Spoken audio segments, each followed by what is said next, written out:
Hey guys, আজকে হঠাৎ করে আবার প্ল্যানিং করলাম পিকনিক হবে। আর পিকনিকে আজকে রান্না করবে পিঙ্কিদি। আর মেনুতে কি আছে বলো তো? মেনুতে আছে পাঁঠার মাংস। হ্যাঁ, পাঁঠার মাংস রান্না করতে হবে, তার জন্য তো আগে প্রিপারেশন নিতে হবে। প্রিপারেশনটা কি? যেমন ম্যারিনেট করে রাখা।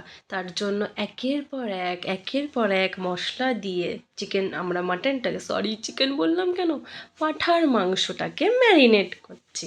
আর ম্যারিনেট করতে করতে এক একজন এক এক রকম ডিসিশান দিচ্ছিল, কে কীভাবে রান্না করে, কে কীভাবে করে।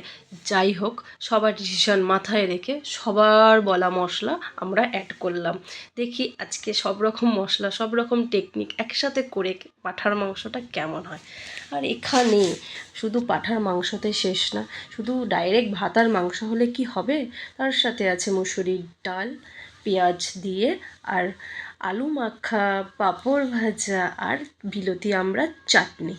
কি মেনুটা কেমন? কার কার এটা এখন শুনে মনে হচ্ছে খেতে? যারা যারা খেতে চাও, কোনো না নেই, চলে আসো আমাদের সাথে তোমরাও পিকনিকে অ্যাড হতে। আর আমাদের পিকনিকের স্পেশাল মেনু হচ্ছে পাঁঠার মাংস।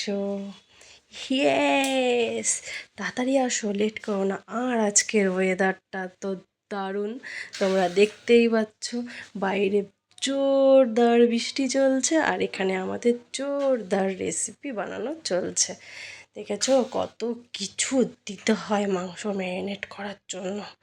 আমরা সব দেব, কিন্তু টেস্ট আর স্বাদে গন্ধে কোনো কিছুতে কোনো কমতি থাকবে না। ব্যাস, এখন আমাদের মশলা মাখা কমপ্লিট, সব কিছু এর মধ্যে ইনগ্রিডিয়েন্টস দিয়ে দিয়েছি। এবার এটা আমরা আধ ঘন্টার জন্য রেস্টে রাখবো। একটু বেশি হলেও ক্ষতি নেই। তো যাই হোক, আমাদের হাতে সময় তো যেহেতু অনেক কম, তার জন্য আধ ঘন্টাই এনাফ। আর হ্যাঁ, শুধু ভিডিওটা দেখে চলে গেলে হবে না, লাইক কমেন্ট শেয়ার অবশ্যই করবে। টাটা।